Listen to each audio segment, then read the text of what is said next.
आपको सीधे लिए चलते हैं उत्तर प्रदेश, जहां पीएम मोदी बुंदेलखंड एक्सप्रेसवे का उद्घाटन कर रहे हैं। बुंदेलखंड एक्सप्रेसवे से चित्रकूट से दिल्ली की दूरी करीब करीब 3-4 घंटे कम हुई है, लेकिन इसका लाभ इससे भी कई गुना ज्यादा है।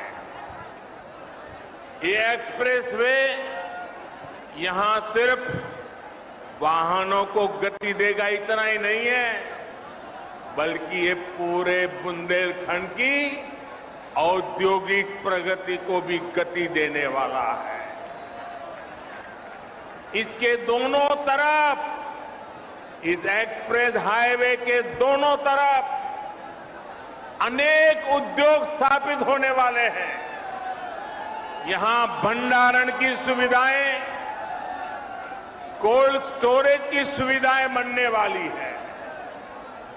बुंदेलखंड एक्सप्रेसवे की वजह से इस क्षेत्र में कृषि आधारित उद्योग लगाने बहुत आसान हो जाएंगे। खेत में पैदा होने वाली उपज को नए बाजारों में पहुंचाना आसान होगा। बुंदेलखंड में बन रहे डिफेंस कॉरिडोर को भी इससे बहुत मदद मिलेगी। यानी ये एक्सप्रेसवे बुंदेलखंड के कोने कोने को विकास, स्वरोजगार और नए अवसरों भी जोड़ने वाला है। साथियों, एक समय था जब माना जाता था कि यातायात के आधुनिक साधनों पर पहला अधिकार सिर्फ बड़े बड़े शहरों का ही है। मुंबई हो, चेन्नई हो, कोलकाता हो, बेंगलुरु हो, हैदराबाद हो, दिल्ली हो, सब कुछ उनको ही मिले। लेकिन अब सरकार की बदली है, मिजाज भी बदला है, और ये मोदी है, ये योगी है। अब उस पुरानी सोच को छोड़कर, उसे पीछे रखकर हम एक नए तरीके से आगे बढ़ रहे हैं। साल 2017 के बाद से उत्तर प्रदेश में कनेक्टिविटी के जो काम शुरू हुए, उनमें बड़े शहरों के साथ ही छोटे शहरों को भी उतनी ही प्राथमिकता दी गई है। ये बुंदेलखंड एक्सप्रेसवे चित्रकूट, बांदा, हमीरपुर, महोबा, जालौन, औरैया और इटावा से होकर गुजर रहा है। पूर्वांचल एक्सप्रेसवे लखनऊ के साथ ही बाराबंकी, अमेठी, सुल्तानपुर, अयोध्या, अंबेडकर नगर, आजमगढ़, मऊ और गाजीपुर से गुजर रहा है। गोरखपुर लिंक एक्सप्रेस अंबेडकर नगर, संत कबीर नगर और आजमगढ़ को जोड़ता है। गंगा एक्सप्रेसवे मेरठ, हापुड़, बुलंदशहर, अमरोहा, संभल, बदायूं, शाहजहांपुर, हरदोई, उन्नाव, रायबरेली, प्रतापगढ़ और प्रयागराज को जोड़ने का काम करेगा।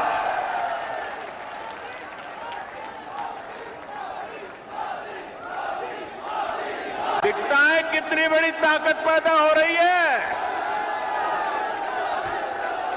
उत्तर प्रदेश का हर कोना नए सपनों को लेकर के, नए संकल्पों को लेकर के अब तेज गति से दौड़ने के लिए तैयार हो चुका है। और यही तो सबका साथ है, सबका विकास है। न कोई पीछे छूटे, सब मिलकर आगे बढ़े। इसी दिशा में डबल इंजन की सरकार लगातार काम कर रही है। यूपी के छोटे छोटे जिले हवाई सेवा से जुड़े, इसके लिए भी तेजी से काम किया जा रहा है। बीते कुछ समय में प्रयागराज, गाजियाबाद में नए एयरपोर्ट टर्मिनल बनाए गए। कुशीनगर में नए एयरपोर्ट के साथ ही नोएडा के जेवर में एक और इंटरनेशनल एयरपोर्ट पर काम चल रहा है। भविष्य में यूपी के कई और शहरों को वहां भी हवाई रूट से जोड़ने की कोशिश हो रही है। ऐसी सुविधाओं से पर्यटन उद्योग को भी बहुत बल मिलता है। और मैं जब आज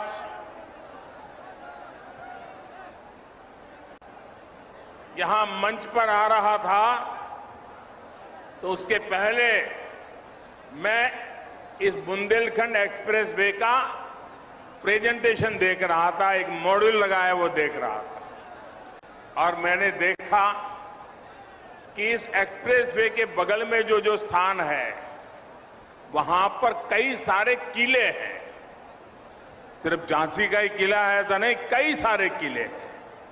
आप में से जो विदेश की दुनिया जानते होंगे उनको मालूम होगा, यूरोप के कई देश ऐसे हैं जहां पर किले देखने का एक बहुत बड़ा टूरिज्म उद्योग चलता है और दुनिया के लोग पुराने किले देखने के लिए आते हैं।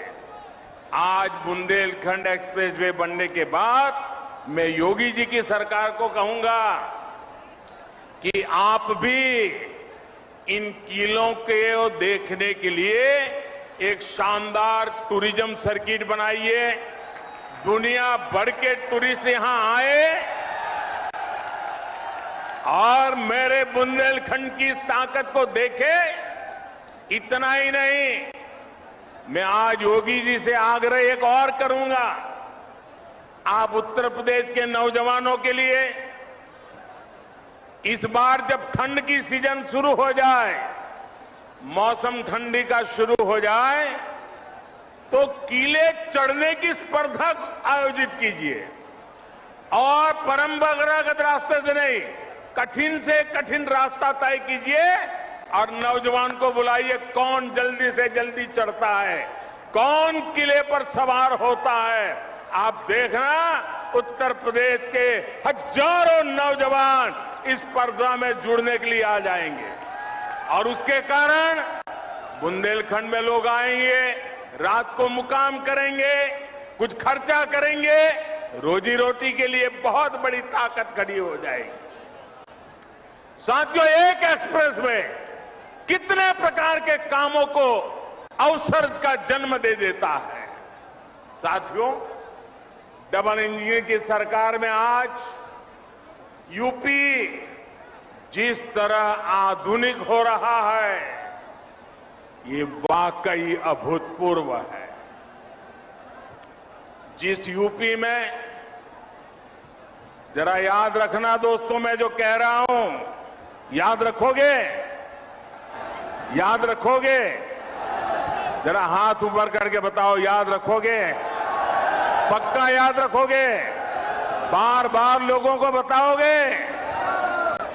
तो याद रखिए, जिस यूपी में सरयू नहर परियोजना का पूरा होने में 40 साल लगे, जिस यूपी में गोरखपुर फर्टिलाइजर प्लांट 30 साल से बंद पड़ा था, जिस यूपी में अर्जुन डैम परियोजना को पूरा होने में 12 साल लगे, जिस यूपी में अमेठी राइफल कारखाना सिर्फ एक बोर्ड लगा करके पड़ा हुआ था, जिस यूपी में रायबरेली रेल कोच फैक्ट्री डिब्बे नहीं बनाती थी, सिर्फ डब्बों का रंग रोगान करके काम चला रही थी, उस यूपी में अब इंफ्रास्ट्रक्चर पर इतनी गंभीरता से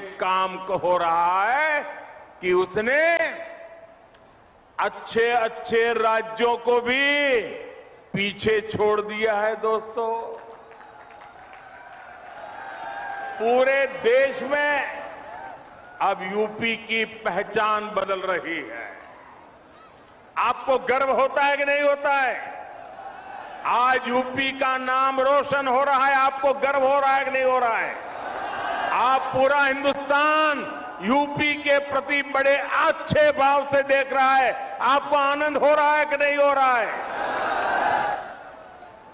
और साथियों, बात सिर्फ हाईवे या एयरवे की नहीं है। शिक्षा का क्षेत्र हो, मैन्युफैक्चरिंग का क्षेत्र हो, खेती किसानी हो, यूपी हर क्षेत्र में आगे बढ़ रहा है। पहले की सरकार के समय यूपी में हर साल, ये भी याद रखना, रखोगे? जरा हाथ ऊपर करके बताओ, रखोगे? पहले की सरकार के समय यूपी में हर साल औसतन 50 किलोमीटर रेल लाइन का दोहरीकरण होता था। कितने किलोमीटर? 50। पहले, हमारे आने से पहले रेलवे का दोहरीकरण 50 किलोमीटर। मेरे उत्तर प्रदेश के नौजवानों, भविष्य कैसे गढ़ता है देखिए। आज औसतन 200 किलोमीटर का काम हो रहा है। 200 किलोमीटर रोड लाइन का दोहरीकरण हो रहा है। 2014 से पहले यूपी में सिर्फ 11,000 कॉमन सर्विस सेंटर थे। जरा आंकड़ा याद रखिए, कितने?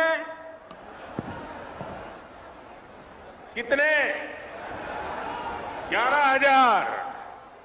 आज यूपी में 1,30,000 से ज्यादा कॉमन सर्विस सेंटर काम कर रहे हैं।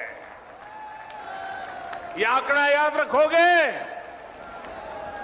एक समय में यूपी में सिर्फ 12 मेडिकल कॉलेज हुआ करते थे। आंकड़ा याद रहा? कितने मेडिकल कॉलेज? जरा जोर से बताइए, कितने? 12 मेडिकल कॉलेज। आज यूपी में 35 से ज्यादा मेडिकल कॉलेज है और 14 नए मेडिकल कॉलेज पर काम चल रहा है। मतलब कहां 14 और कहां 50। भाई और बहनों, विकास की जिस धारा पर आज देश चल रहा है, उसके मूल में 2 प्रमुख पहलू हैं। एक है इरादा और दूसरा है मर्यादा। हम देश के वर्तमान के लिए नई सुविधाएं नहीं गढ़ रहे, बल्कि देश का भविष्य भी गढ़ रहे हैं। पीएम गति शक्ति नेशनल मास्टर प्लान के जरिए हम 21वीं सदी के इंफ्रास्ट्रक्चर के निर्माण में जुटे हैं। और साथियों, विकास के लिए हमारा सेवा भाव ऐसा है कि हम समय की मर्यादा को टूटने नहीं देते। हम समय की मर्यादा का पालन कैसे करते हैं, इसके अनगिनत उदाहरण हमारे इसी उत्तर प्रदेश में है। काशी में विश्वनाथ धाम के सुंदरीकरण का काम हमारी सरकार ने शुरू किया और हमारी ही सरकार ने इसे पूरा करके दिखाया। गोरखपुर एम्स का शिलान्यास भी हमारी सरकार ने किया और उसका लोकार्पण भी इसी सरकार में हुआ। दिल्ली मेरठ एक्सप्रेसवे का शिलान्यास भी हमारी सरकार ने किया और उसका लोकार्पण भी हमारी सरकार में हुआ। बुंदेलखंड एक्सप्रेस भी इसी का उदाहरण है। इसका काम अगले साल फरवरी में पूरा होना था, लेकिन ये 7-8 महीने पहले ही सेवा के लिए तैयार है मेरे दोस्तों। और कोरोना की परिस्थितियों के बावजूद कितनी कठिनाइयां हैं हर परिवार जानता है। इन कठिनाइयों के बीच भी हमने इस काम को समय से पहले पूरा किया है। ऐसे ही काम से हर देशवासी को एहसास होता है कि जिस भावना से उसने अपना वोट दिया उसका सही मायने में सम्मान हो रहा है, सदुपयोग हो रहा है। मैं इसके लिए योगी जी और उनकी टीम को बधाई देता हूं। साथियों, जब मैं कोई रोड का उद्घाटन करता हूं, कोई अस्पताल का उद्घाटन करता हूं, कोई कारखाने का उद्घाटन करता हूं, तो मेरे दिल में एक ही भाव होता है कि मैं जिन मतदाताओं ने ये सरकार बनाई है उनको सम्मान देता हूं और देश के सभी मतदाताओं को सुविधा देता हूं। साथियों, आज पूरी दुनिया भारत को बहुत आशा से देख रही है। हम अपनी आजादी के 75 वर्ष का पर्व मना रहा है। अगले 25 वर्षों में भारत जिस ऊंचाई पर होगा उसका रोड मैप बना रहे हैं। और आज जब मैं बुंदेलखंड की धरती पे आया हूं, झांसी की रानी लक्ष्मीबाई के इलाके में आया हूं, यहां से इस वीर भूमि से मैं हिंदुस्तान के 6 लाख से भी ज्यादा गांव के लोगों को करबद्ध प्रार्थना करता हूं कि आज जो हम आजादी का पर्व मना रहे हैं, इसके लिए सैकड़ों वर्षों तक हमारे पूर्वजों ने लड़ाई लड़ी है, बलिदान दिए हैं, यातनाएं झेली है। जब 75 वर्ष है, हमारा दायित्व बनता है अभी से योजना बनाए। आने वाला 1 महीना 15 अगस्त तक हर गांव में अनेक कार्यक्रम हो, गांव मिलकर के याद कार्यक्रम करे, आजादी का अमृत महोत्सव बनाने की योजना बनाए, वीरों को याद करे, बलिदानियों को याद करे, स्वातंत्र सेनानियों को याद करे।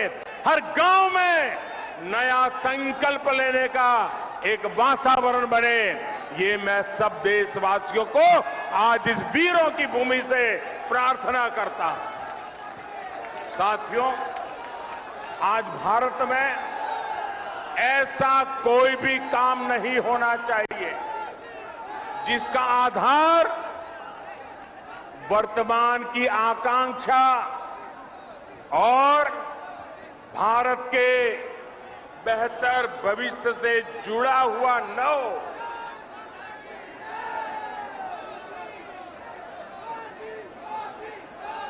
हम कोई भी फैसला लें, कोई भी निर्णय ले, कोई भी नीति बनाए, इसके पीछे सबसे बड़ी सोच यही होनी चाहिए कि इससे देश का विकास और तेज होगा।